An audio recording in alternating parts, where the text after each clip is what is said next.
तो hello guys, आप सब कैसे हैं? आई होप सो आप सब अच्छे होंगे, स्वस्थ होंगे, मस्त होंगे। तो यहाँ पे विवान और मैं बैठे हुए थे, दीदी भी यहाँ पे बैठी लेटी हुई थी, तो हम लोग बातें कर रहे थे। और आप लोग इस ब्लॉग में देखेंगे, गरुड़ पुराण सुनेंगे।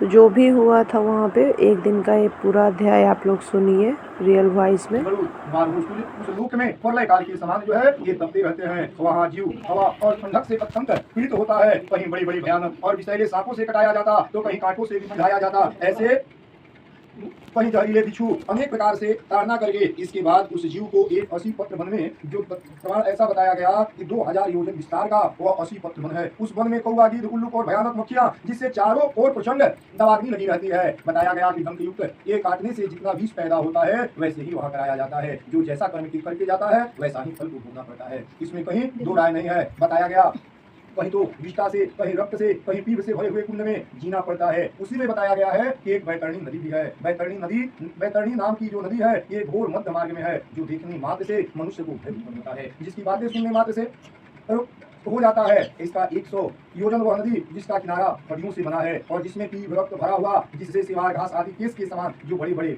जीव जंतुओं से परिपूर्ण है। ऐसे मांस खाने वाले सैकड़ों प्रकार के पक्षी जीव उसमें निवास करते हैं। हे गरुड़, आग की ज्वाला से तप्त होकर जैसे घी की कड़ाही खोलने लगता है, उसी प्रकार उस नदी का जल पीने से पापी को आया देख करके उसका जल खोलने लगता है। और वहाँ सुई के समान मुख वाले कीड़ों से चारों ओर से संयुक्त गिद्ध, कौवा जिसकी चोंच वज्र के समान वह नदी के व्याप्त होते हैं।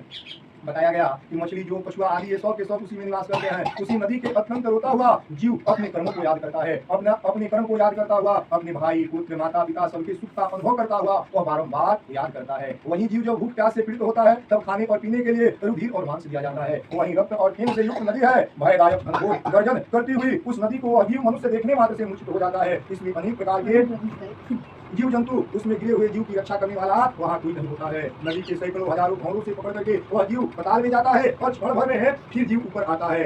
हे गरुड़, वह नदी जीव को पतन के लिए ही, सिर्फ और सिर्फ पतन होने के लिए ही यह बनाई गई है। अत्यंत कठोर दुख को देने वाली ऐसे नदी को आर पार नहीं किया जा सकता। इस प्रकार अनेक प्रकार के जम मार्ग को भोगता हुआ, रोता चिल्लाता हुआ वह प्राणी जमदूत हो जाता है। तो जमदूत को देख करके विनय करने लगता है, फिर भी वहाँ कोई सुनने वाला नहीं होता।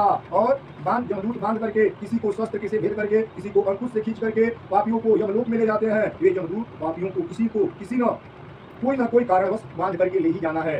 जो जैसा कर्म किया है उसका फल उसे भोगना होता है। बताया गया कि अपने किए हुए कर्म के लिए सोचता और गलानी करता हुआ अनेक प्रकार के दुखों को भोगता है, याद करता है, हे प्रभु, मैंने जाकर के जन्म प्राप्त करके ऐसे बुरे कर्म मैंने क्यों किया। मार्ग में चलता हुआ वह अपने ही मन से अपना बात करता हुआ आगे चलता है। वही मनुष्य अपने पुत्र पौध ऐसा कह करके जोर से विलाप करने लगता है। तो संतप्त होकर के मनुष्य का जन्म पा करके मैंने ऐसा क्यों कर्म किया। मनुष्य का जन्म जो है ये बड़े भाग्य से प्राप्त होता है। मनुष्य का जन्म पा करके मैंने कुछ भी धर्म का कार्य नहीं किया। वो अपने मन में ऐसा सोचता है कि हे शरीर, अपने किए हुए कर्म को स्वयं भोगना है, क्योंकि यहाँ कोई माता, कोई पिता, कोई बंधु, कोई भाई यहाँ नहीं मिलेगा। इसलिए मैंने जो कर्म किया है इसका फल अवश्य मुझे ही भोगना होगा।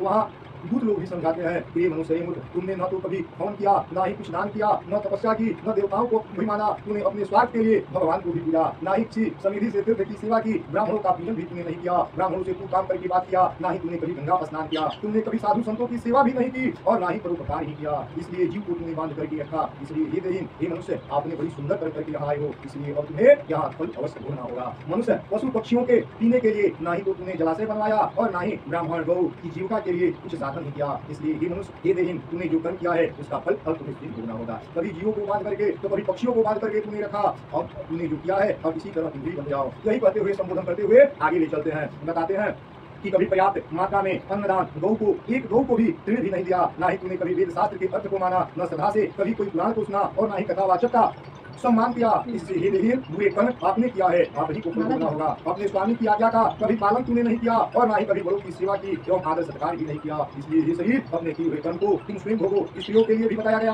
कि स्त्रियों के लिए पतिव्रत धर्म का सेवा करना ही सबसे बड़ी पूजा होती है। इसलिए स्त्रियों को भी चाहिए कि पति की सेवा से ही परम धर्म को प्राप्त कर ले। इसको जानते हुए भी वह पुरुष का सेवन करने लगे। जिस स्त्री ने नहीं किया, पति के मरने पर दूसरा विवाह रचाया, वह जीवन से व्यतीत करती हुई, उसने तपस्या भी नहीं की। इससे हे देहीन, तूने जो कर्म किया है इसका भी फल यही भोगना होगा। अपने पहले के कर्मों के द्वारा अत्यंत दुखदायी ये नारी का शरीर प्राप्त होता है और इसमें भी न तो महीने के और ना ही चंद्रायण के हर दिन अपवित्र रहने वाला ये स्त्री का शरीर होता है, और महीने में अपवित्र रहने वाला। इसलिए चंद्रायण व्रत को करना चाहिए। इसी से ये शरीर के नियमों द्वारा परिचित हो। इस प्रकार से अनेक विलाप करता हुआ स्त्री हो या पुरुष सब लोग अपने कर्म को याद करने लगते हैं वहां जाने पर, और वह मानव का शरीर कहाँ चला जाता है, वह जीव ऐसा कहता हुआ जब मार्ग में आगे चलने लगता है। तब प्रेत रूपी जीव 17 बताया गया कि 17 दिन तक चल करके वायु के समान चलता है। तब हे गरुड़ वह प्रेत सौम्यपुर नामक नरक में 18वें दिन पहुंचता है, और उस सौम्यपुर नगर में महान प्रेतों का गण रहते हैं। वहां भी बताया गया एक पुष्पभद्रा नाम की नदी है, पर वहां तट पर सुंदर और सुखकारी वहीं पर है। वहां पर जीव जमदूतों से याचना कर विश्राम के लिए याचना करता है, तो कहते हैं कि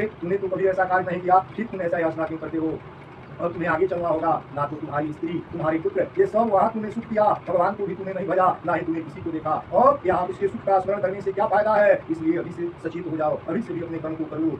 बताया गया मित्र, धन, नौकर, स्त्री आदि की चिंता करता है जो मनुष्य वहाँ के जमदूत पर कहते हैं कि तेरी स्त्री पुत्र घृत के समान है, ये लोग सब के सब शमशान से लौट करके चले गए। तेरी मूर्ख, तूने जो कर्म किया है अपने कर्मों का फल तुम्हें स्वयं भोगना होगा। अधिक समय वाले मार्ग पर चलो, ये करो कि यात्री तुम्हारे किसी प्राणियों के साथ चलने आत्मा कुछ कम सहनी पड़े, और तो निश्चय ही तुझे जमलोक में चलना होगा। अब किसी भी प्रकार का मूल भाव यहाँ नहीं होता है। बालक और जमलोक को बालक से लेकर के बुढ़े तक ये सब के सब लोग जमलोक के बारे में जानता है, फिर भी तूने इसका डर नहीं माना। और ब्राह्मणों के मुख से क्या तूने कभी कथा नहीं सुनी थी, ऐसा कहकर के जमदूत जो है ये मुंडन से ताड़ना करता हुआ आगे ले चलते हैं। तब वो अजीव 13वें दिन घर से चलता हुआ 18वें दिन जब सौम्यपुर को पहुंचता है, तो वहां पहुंच करके सनी से अथवा श्रद्धापूर्वक पुत्र द्वारा दिया हुआ ये जो मासिक श्राद्ध होता है, यही खा करके इसी का भोजन करके आगे चलता है। फिर सौरीपुर गमन करता है। सौरीपुर में जम के स्वरूप को धारण करने वाला जब जंगम नाम का राजा है, उसे देख करके जब भयभीत होता तो हंस करके कहता है कि थोड़ा विश्राम कर लो। उस नगर में पहुंच करके पाक्षिक श्राद्ध में दिया हुआ जो ये अन्न होता है उसी का भोजन करता है और उस नगर को पार कर जाता है। इसके बाद वो अपनी शीघ्रता से नागेंद्र भवन को पहुंचता है। इसी तरह बारंबार कर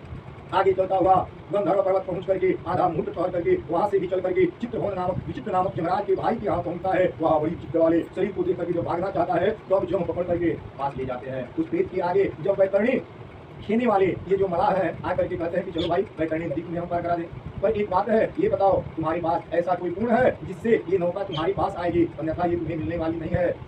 ज्ञान दृष्टि वाले मुनीश्वर ने बताया है कि दान का वितरण का है, दान का वितरण से ही पुण्य प्राप्त होता है, और उस दान से जो तर जाए ऐसे नौका तुम्हारे पास आएगी, अन्यथा ये तुम्हारे पास आने वाली नहीं है। वह प्रेत उसके वचन को सुनकर के केवल हाँ देव हाँ भगवान ऐसा करता हुआ आगे चलता है, और वह नदी उबलने लगती है। उसे उबलते देख करके जीव को जमदूत उस नदी में छोड़ देते हैं। वह जीव तब तक चिल्लाता है जिस दिन तक अपने कर्मों को याद करता है, तो वह अंकुश से बांध करके जमदूत पार करा देते हैं, और पार करा करके आगे चलता हुआ विलास करता हुआ पहुंचता है। तो वह आकाश मार्ग से चलता हुआ और अनेक प्रकार के दुखों को भोगता हुआ 18वें दिन के श्राद्ध में दिया हुआ अन्न जल आदि वहीं पर भोजन करके आगे चलता है। 9वां महीना पूर्ण होने पर नाना कंदपुर को वहां देखकर अत्यंत दुख से व्याकुल होकर के चिल्लाता हुआ जमदूत के धमकाने से बड़े कष्ट से आगे फिर चलता है, और 10वें मास में सुप्त भवन में पहुंचता है। तो 10वें मास से दिया हुआ जल और पिंड को खा करके तृप्त होता है। फिर वह 11वें महीने में चल करके रौद्र नगर को पहुंचता है। वह 11वें महीने में दिए श्राद्ध और जल आदि को खाने के बाद 11.5 महीना पूर्ण होने पर वह वर्षण नगर को पहुंचता है। वहाँ प्रीतों के दुख देख करके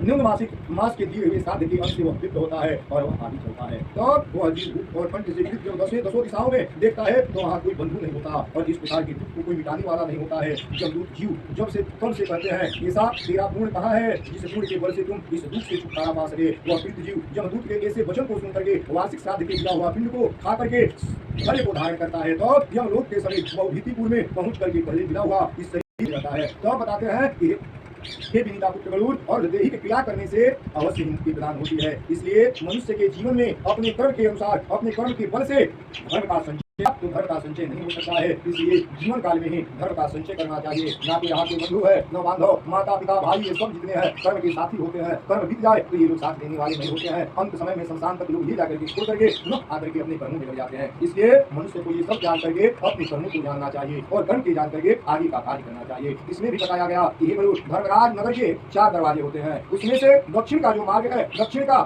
मार्ग के बारे में मैंने आपसे बताया, और व्यास सुधा से पीड़ित ऐसे महाघोर नरक में प्राणी जैसे जाता है वहाँ जाने पर फिर क्या होता है वह सब मैं आपसे कहता हूँ।